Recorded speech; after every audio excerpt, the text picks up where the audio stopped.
Breaking news చూస్తున్నారు. Journalist స్వేచ్ఛ ఆత్మహత్య కేసులో మరొక కీలక పరిణామం చోటు చేసుకుంది. అయితే ఇప్పటికే స్వేచ్ఛ తల్లిదండ్రులు పూర్ణచందరే తన కూతురు చనిపోవడానికి పూర్ణచందరే కారణం అంటూ కూడా ఆరోపించారు. ఈ నేపథ్యంలో పూర్ణచందర్ పైన పోలీసులు పలు సెక్షన్ల కింద కేసు కూడా ఫైల్ చేశారు. అయితే ప్రజెంట్ అయితే పోలీసుల ముందు పూర్ణచందర్ లొంగిపోయారు. అయితే రాత్రి 11 గంటలకు తన లాయర్ సమక్షంలో చిక్కడపల్లి పోలీస్ స్టేషన్లో పూర్ణచందర్ నాయక్ లొంగిపోవడం జరిగింది. అయితే స్వేచ్ఛ ఆత్మహత్యకి పూర్ణచందర్ కారణమంటూ స్వేచ్ఛ తల్లిదండ్రులు చిక్కడపల్లి పోలీసులకు కంప్లైంట్ ఇచ్చారు. సో దీంతో పూర్ణచందర్పై కొన్ని సెక్షన్ల కింద కేసు ఫైల్ చేశారు చిక్కడపల్లి పోలీసులు. అయితే పూర్ణచందర్ నిన్న రాత్రి 11 గంటలకు పోలీసుల ముందర లొంగిపోయారు. అయితే ఆయన లొంగిపోయే ముందు ఒక లెటర్ని కూడా రాశారు. బిటీవీ స్క్రీన్ పైన పూర్ణచందర్ చిక్కడపల్లి లోపలికి వెళ్తున్న దృశ్యాలను కూడా మనం చూస్తున్నాము. ఆయన తన లాయర్తో కలిసి చిక్కడపల్లి పోలీస్ స్టేషన్కి వెళ్ళి అక్కడ పోలీసుల ముందర లొంగిపోయారు. అదేవిధంగా తాను పోలీస్ స్టేషన్కి వెళ్లే ముందు ఒక చాలా పెద్ద లెటర్ని కూడా రాశారు. ఆ లెటర్ కూడా మనము బిటీవీ స్క్రీన్ పైన చూస్తున్నాము. ఎస్ అయినా మొన్న నైట్ స్వేచ్ఛ జర్నలిస్ట్ ఆవిడ తన ఇంట్లో ఆత్మహత్యకు పాల్పడింది.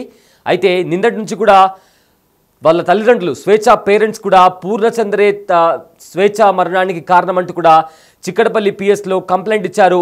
అయితే దీంతో నిన్న రాత్రి 11 గంటలకు పూర్ణచందర్ చిక్కడపల్లి పోలీసుల ముందర కూడా లొంగిపోయారు.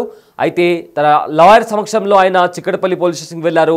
అయితే పోలీస్ స్టేషన్కు వెళ్లే ముందు కూడా ఒక లెటర్ని కూడా రిలీజ్ చేశారు. అయితే ఆ లెటర్లో ఆయన కొన్ని కీలకమైన అంశాలను కూడా యాడ్ చేశారు.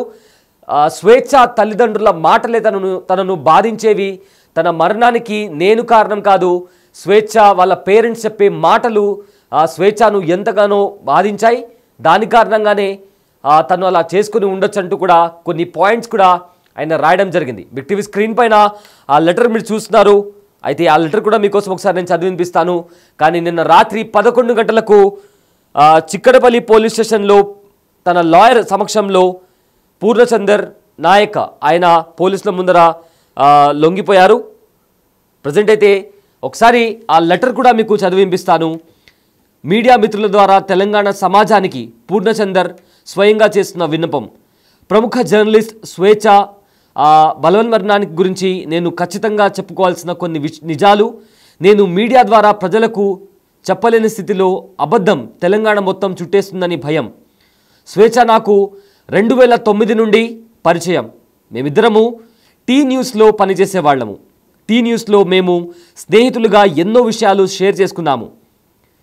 వాళ్ళ తల్లిదండ్రులు జనశక్తిలో పనిచేస్తూ 6 నెలల వయసున్న స్వేచ్ఛను వారి అన్నా వదినలకు వదిలేసి సంవత్సరానికి ఒకసారి చుట్టం చూపుగా వచ్చిపోయి స్వేచ్ఛను వదిలేసి తల్లిదండ్రుల గురించి ఎన్నోసార్లు చెప్పుకొని బాధపడ్డ సందర్భాలు నేను గుర్తు చేసుకుంటున్నాను.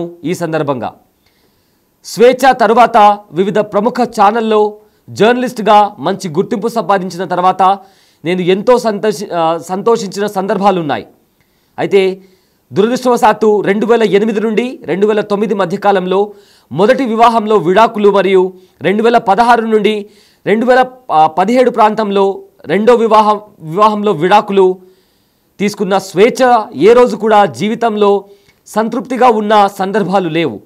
ఆమె సంతోషాన్ని ప్రజలకు అందించే వార్తల్లో వెతుక్కుంది. రెండవ వివాహం ద్వారా తనకు కలిగిన పాపలో వెతుక్కుంది. అయితే తన బాధను రాతల రూపంలో తెలియజేసిన సందర్భాలు ఎన్నో ఉన్నాయి. అయితే 2009 నుండి స్నేహితురాలిగా మాత్రమే పరిచయం ఉన్న స్వేచ్ఛ 2020 నుండి నాకు దగ్గరైన మాట వాస్తవమే. 2017 రెండవ వివాహం ద్వారా జరిగిన విడాకుల తర్వాత హైదరాబాద్ రాజ్నగర్లో వారి తల్లిదండ్రులతో ఉంటూ పూర్తిగా డిప్రెషన్లోకి వెళ్ళిపోయిన మాట కూడా వాస్తవమే. వారి తల్లిదండ్రులు ఇరువురు జనశక్తిలో గతంలో పనిచేస్తూ వారి నాన్న సానుభూతిపరుగా, అమ్మ మహిళా సంఘంలో పనిచేస్తూ ఏ రోజు స్వేచ్ఛకు వారు అమ్మా నాన్నలుగా ప్రేమను అందించలేదు. వారు ఇరువురు పెట్టుకునే గొడవలతో రామ్నగర్ ఇంట్లో ఉండలేకపోతున్నా అని నాతో చెప్పుకున్న సందర్భాలు నా కళ్ళ ముందే మెదులుతున్నాయి.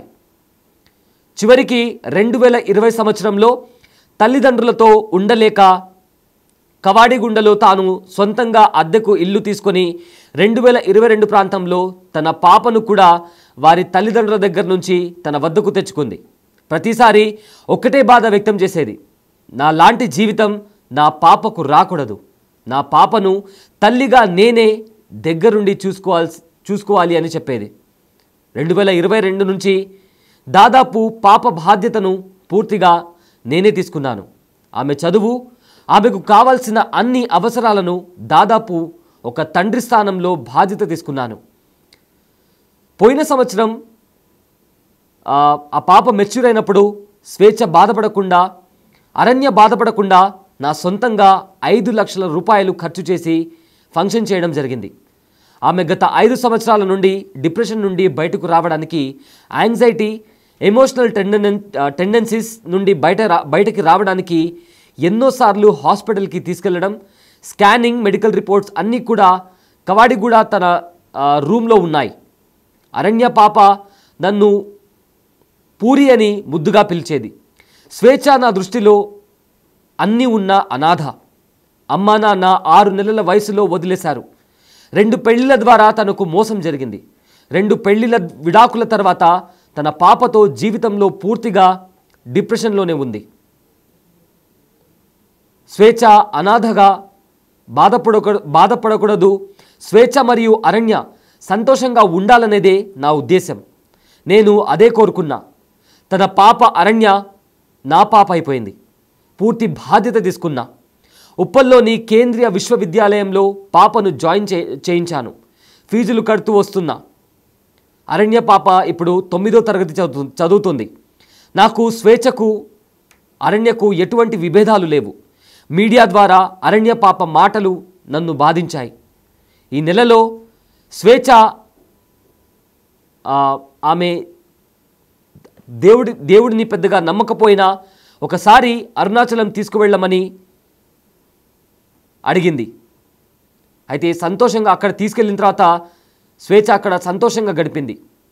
సంఘటన జరిగే ముందు రోజు స్వేచ్ఛ వాళ్ళ అమ్మ నాన్న మరియు అరణ్య ఉంటున్న ఇంటికి వచ్చి స్వేచ్ఛ విషయం చెప్పగానే అతను అన్న మాటలు స్వేచ్ఛను పూర్తిగా బాధించాయి. ఆమెను పూర్తిగా అవమానించాడు వాళ్ళ నాన్న. అయితే ఇక్కడ అండర్లైన్ చేసి మరొక పాయింట్ని కూడా పూర్ణచందర్ రాయడం జరిగింది. అయితే 2 సంవత్సరాలకు ఒకసారి ఒక మనిషి తీసుకువచ్చి మీ అల్లుడు అని పరిచయం చేస్తే నేను తలదించుకోవాల్సి వస్తుంది. నాకు డబ్బులు లేకపోవచ్చు, కానీ PDSUలో పనిచేస్తున్న గౌరవాన్ని కోల్పోతున్నా అని స్వేచ్ఛ వాళ్ళ అమ్మ నాన్న చేసిన అనుచిత అగౌరవ వ్యాఖ్యలు ఆమెను చాలా బాధించాయి. నాకు చెప్పుకొని ఏడ్చింది. నేను ఇదే విషయం వాళ్ళ అమ్మ నాన్న వదినలతో ప్రస్తావించాను. అలా మాట్లాడటం తప్పు, వాళ్ళు కూడా తప్పని కూడా వాళ్ళకి కూడా అన్నాను. నేను స్వేచ్ఛ మరియు అరణ్యను చూసుకునే విధానం బంధువులు అందరికీ తెలుసు. స్వేచ్ఛ తన ప్రతి సోషల్ మీడియా హ్యాండిల్లో స్వేచ్ఛ పూర్ణచందర్ అని రాసుకుంది. నన్ను భర్తగా ఊహించుకుంది, పెళ్లి చేసుకోమంది. నేను స్వేచ్ఛ అరణ్యలను బాగా చూసుకున్నా. స్వేచ్ఛ జీవితంలో కోల్పోయిన ఆనందాన్ని ఇచ్చాను. ఏ రోజు ఆమె చావును నేను కోరుకోలేదు. మీడియా ముందు వారి అమ్మా నాన్నలు బంధువులు చేస్తున్న ఆరోపణలు అబద్ధం. నేను ఏ రోజు పెళ్లి పేరుతో మోసం చేయలేదు, ఒత్తిడి చేయలేదు. నేను ఈ లేఖ రాయకపోతే తెలంగాణ సమాజం అబద్ధం నిజమనుకునే ఆస్కారం ఉన్నది. చిన్నప్పటి నుండి క్రమక్రమంగా ఆమెను అవమానించి ఒంటరితనానికి, ఆమె మానసిక స్థితికి నేను కారణం కాదు. పోలీస్ వాళ్ళు నా కుటుంబ సభ్యులను పోలీస్ స్టేషన్కు పిలిపించి బెదిరించి పూర్ణచందర్ వచ్చే వరకు మీరు పోలీస్ స్టేషన్లో ఉండాలి అని చేసిన విధానం నన్ను బాధించాయి. నేను నిర్దోషిని. కోర్టుల్లో చెప్పే నిజాలు ప్రజలకు తెలియవు. అందుకే మీడియాను ఆశ్రయించాను. Law will take its own course. I believe in law as a law abiding citizen. Thank you. So ఈ రకంగా పూర్ణచందర్ ఒక లేఖను రాసుకొచ్చారు. అయితే తాను ఎప్పుడు కూడా స్వేచ్ఛను బాధించలేదు, పెళ్లి చేసుకోమంటూ కూడా ఒత్తిడికి గురి చేయలేదు. ఎప్పుడు కూడా స్వేచ్ఛకి తోడుగా ఉన్నాను, అండగా ఉన్నాను. స్వేచ్ఛ నన్ను తన భర్త అనుకుంది. స్వేచ్ఛకి పుట్టిన పాపని కూడా నేను నా సొంత కూతురిలాగా కూడా భావించాను అంటూ కూడా ఆయన రాసుకొచ్చారు. అయితే ఇదే విధంగా ఈ లెటర్లో ఆయన తన పేరెంట్స్కి సంబంధించి, స్వేచ్ఛ పేరెంట్స్కి సంబంధించి కూడా చాలా విషయాలు చెప్పుకుంటూ వచ్చారు. అయితే నిన్న కూడా స్వేచ్ఛ వాళ్ళ పేరెంట్స్ పూర్ణచందర్ను ఉద్దేశిస్తూ కూడా చాలా ఆరోపణలు చేశారు. అయితే వాళ్ళ పేరెంట్స్ ఏం మాట్లాడారో ఒకసారి విందాం. పెళ్లి చేసుకుంటానని 3 సంవత్సరాలు వెంబడబడి 3 సంవత్సరాలకు ఆమెను కన్విన్స్ చేసిండంట. చేసి అప్పటి నుండి రిలేషన్లో ఉన్నాడు. ఇప్పుడు 4 సంవత్సరాల నుండి వాళ్ళు సపరేట్గా రూమ్ తీసుకొని ఉంటున్నారు.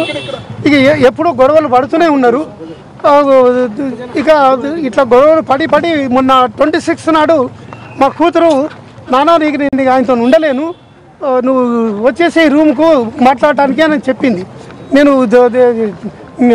ట్యూన్ చూసుకుని నేను వెళ్ళిపోతా డ్యూటీకి, నువ్వు వచ్చి పూర్ణచంద్రతో మాట్లాడమని అంటే నేను సింగిల్గా మాట్లాడినామా, నువ్వు ఉండు, మీ ఇద్దరితో కలిసి నేను మాట్లాడతా అని చెప్పి ఇంటికి వచ్చేసి కూతురుతో ముందు మాట్లాడితే నాన్న ఇక నేను ఉండను, కరెక్ట్గా నిర్ణయం చేసేసుకున్నా, మళ్ళీ నువ్వు ఆయనతో మాట్లాడేటప్పుడు మళ్ళీ నువ్వు అడ్జస్ట్ చేయడానికి నువ్వు ప్రయత్నం చేయొద్దు నాన్న అని అన్నది. సరే నీ ఇష్ట ప్రకారంగా నా అమ్మ అని చెప్పినాక ఈమెతో మాట్లాడిన తర్వాత ఆయనతో పూర్ణచంద్రతో నేను బయట కూర్చొని మాట్లాడినాము.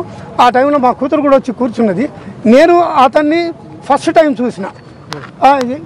వీళ్ళ ఏది సంబంధాన్ని మేము అంగీకరించలేదు, మేము భార్యాభర్తలను అంగీకరించలేదు.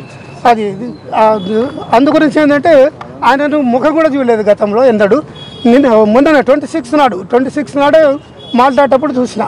కూర్చుండగానే ఏమని చెప్పిండు, అంకుల్ నేను 5 సంవత్సరాల నుండి మేము కలిసి ఉంటున్నాము, మేము కలిసి ఉంటున్నప్పటికీ కూడా ఏంటంటే మధ్యలో గొడవలు అవుతూ ఉన్నాయి, ఇక ఇప్పుడు మేము కలిసి ఉండలేము అని చెప్పిండు. ఏ రకమైన గొడవ జరుగుతుంది అంకుల్? ఏ రకమైన గొడవలు చేస్తున్నది? ఇక వాళ్ళు ఏం గొడవలు చేసుకుంటున్నారో మనకు అర్థం కావు, చెప్పరు మనకు. గొడవలు మాత్రం జరుగుతున్నాయి. ఏ విషయంలో అనేది వాళ్ళకి స్పష్టంగా చెప్పలేదు. కొంతకాలము మా బిడ్డ కూడా మాతో మాట్లాడకుండా ఉన్నాము, ధైర్యంగానే ఉన్నాము. మా బిడ్డను మాత్రం కేర్ఫుల్గా చూసుకోవాలని బ్యాక్ నుండి చూస్తూ ఉన్నాం. ఎందుకంటే టీవీలలో అంతటా పేపర్లలో డైలీ న్యూస్ చూసి మా గుండె అంతా అవిసైపోతున్నది. మరి వాడు ఏమైనా చేస్తాడేమో బిడ్డను అని చెప్పేసి మాకు ఆందోళన కలిగింది. దాంతో ఏంటంటే ఎప్పుడు కంటికి రెప్పలాగా చూసుకుంటూనే ఉన్నాం మా బిడ్డతో. అయితే బిడ్డని ఏంటంటే మరి మేము వాళ్ళ వాళ్ళ అమ్మనాలతో వాళ్ళు మాట్లాడతామంటే లేదు నాన్న నేనే మెయింటైన్ చేసుకుంటా, మీరు మాట్లాడుతానంటే నేను ఆత్మహత్య చేసుకుంటాను అన్నది. బిడ్డని ఆత్మహత్య చేసుకోవడం మాకు చూడలేము, నువ్వు ఎట్లనే ఉంటే నువ్వు బతికుంటే చాలు, నేను వెనుకకెళ్ళి మేము చూసుకుంటుంటాం బిడ్డని. మేము వాళ్ళది ఎవరిని కూడా టచ్ చేయలేదు, వాళ్ళ జోలికి వెళ్ళలేదు. అదంతా ఇది 4 సంవత్సరాల నుండి సపరేట్ రూమ్ తీసుకొని ఉన్నారు. ఇక మొన్న 26 నాడు ఇట్లా మాట్లాడుకున్న తర్వాత ఇక నేను మాట్లాడేసేసి వెళ్ళిపోయిన తర్వాత మాతో మాట్లాడి ఆమె డ్యూటీకి వెళ్ళింది. డ్యూటీలో మేము న్యూస్ కూడా చూస్తున్నాము, ముఖం ఫేస్లో ఏమి విచారం ఉన్నట్టు కనవలేదు. మళ్ళీ నేను మా మనవరాలను కూడా అడిగిన, బిడ్డ ఎట్లా ఉన్నది అమ్మా నాన్నని అడిగితే అమ్మ హ్యాపీగానే ఉన్నది తాతయ్య, ఇక వాని పీడ విరుగుడు అయిపోయింది అనేది పాప కూడా అన్నది. ఇక మళ్ళీ నిన్న మార్నింగ్ పాపను స్కూల్కి పంపించేసింది. స్కూల్కి పంపించిన తర్వాత ఈమె డ్యూటీకి పోతున్నదని అనుకున్నాను. నేను ఇంట్లో ఉంటుందని నేను ఎక్స్పెక్ట్ చేయలేదు. డ్యూటీకి పోతుందని అనుకున్నాను. పాప అన్నది తాతయ్య నువ్వే వచ్చి తీసుకురా నన్ను స్కూల్కి వెళ్ళంటే నేనే పోయి 2:40కి నేనే స్కూల్కి వెళ్ళి పాపని ఇంటికి తీసుకొని వచ్చేసిన. ఇంటికి వచ్చే వరకు 4 అయింది. అయితే అప్పటికే నాకు టీఆర్ఎస్ భవన్ దగ్గర నుండి ఫోన్ వచ్చింది. టీఆర్ఎస్ భవన్లో నాకు షాప్ ఉన్నది, కండువాలది, బీఆర్ఎస్ కండువాల షాప్ ఉన్నది. కేసీఆర్ పార్టీ పెట్టిన రోజు నుండి నేను షాప్ పెట్టిన. భవనం కట్టిన తర్వాత నాకు సపరేట్ రూమ్ ఇచ్చిండ్రు, ఇప్పటికీ నాకు ఉన్నది. అయితే అక్కడికి వెళ్ళి ఫోన్ రాగానే నేను పాపకు బేటా నేను ఆ కండువాలు ఇచ్చేసి వస్తాను, నువ్వు ఇంట్లో ఉండని చెప్పేసి రామ్నగర్లో ఇంటికాడ దింపేసి నేను వెళ్ళిపోయినా. వాళ్ళకి పోయి ఇచ్చేసి తిరిగి వచ్చే వరకు 6 అయింది. 6 కాగానే తాతయ్య నాకు స్టేషనరీ కావాలా, వాళ్ళ క్లాస్మేట్ది క్లోజ్ ఫ్రెండ్ది 29th నాడు బర్త్డే ఉన్నది, తాతయ్య నాకు బర్త్డే గిఫ్ట్లు కొనియాలంటే ఆమెను తీసుకొని తార్నాక అక్కడ పెద్ద బుక్ షాప్ ఉంటుంది తార్నాకలో బ్రిడ్జ్ దాటగానే అక్కడికి వెళ్ళి అవి కావాల్సిన మెటీరియల్ కొనిచ్చుకొని షాపు నుండి డైరెక్ట్గా ఇంటికి వచ్చేసినాం. ఇక అప్పటికే ఏంటంటే చాలా ఆలస్యమైంది. అమ్మ ఇంట్లోనే ఉన్నది తాతయ్య అని అంటే నేను గేట్ దగ్గర దింపేసి బెటా నేను మళ్ళీ కలుస్తాను, మరి నాకు అర్జెంట్ పని ఉందని చెప్పేసి నేను వెళ్ళిన. కరెక్ట్గా నేను 8 o'clock దింపిన అక్కడ. నేను కొద్దిగా దూరం పోగానే ఒక 15 నిమిషాలకు పాప నాకు మళ్ళీ ఫోన్ చేసింది. ఫోన్ తాతయ్య అమ్మ డోర్ తీస్తలేదు అని చెప్పింది. చెప్పగానే ఏంటంటే నువ్వు వెనుకకు రా తాతయ్య అనగానే వెనుకకు వచ్చినా నేను వచ్చేవరకు 8:30 అయింది. అప్పటికే అంటే నేను వచ్చే వరకే కింద ఉండే వాచ్మెన్ వాళ్ళు పైకి వచ్చిండ్రు. పైకి వచ్చిన తర్వాత వాళ్ళు దొబ్బితే చేయలేదు. కాకుండా ఉంటే 2 యువకులు ఉంటే అట్లనే రెంట్కుండే వాళ్ళని పిలిస్తే వాళ్ళు వచ్చి డోర్ను బలంగా గుద్దితే లోపల బోల్టు ఇరిగిపోయి డోర్ తెరుచుకునేది. డోర్ తెరుచుకునే వాళ్ళు బయటకు వెళ్ళి అవి లోపల డోర్ పెట్టుకోలేదు. బయటకు వెళ్ళి చూడగానే శవం వేలాడుతున్నది అని వాళ్ళు భయానికి బయట ఉన్నారు. అప్పటికే నేను 8:30కి నేను కరెక్ట్గా వచ్చినా నేను పోగానే చూసే వరకు శవం వేలాడుతున్నది. అసలు ఊహ కూడా ఊహించలేదు అట్లా చేసుకుంటుందని, ఆలోచించలేదు. అట్లా గిట్లా కొద్దిగా అనుమానం వచ్చినా కానీ జాగ్రత్తలు తీసుకొని కాపాడుకునేవాడిని బిడ్డను. పెళ్లి చేసుకుంటా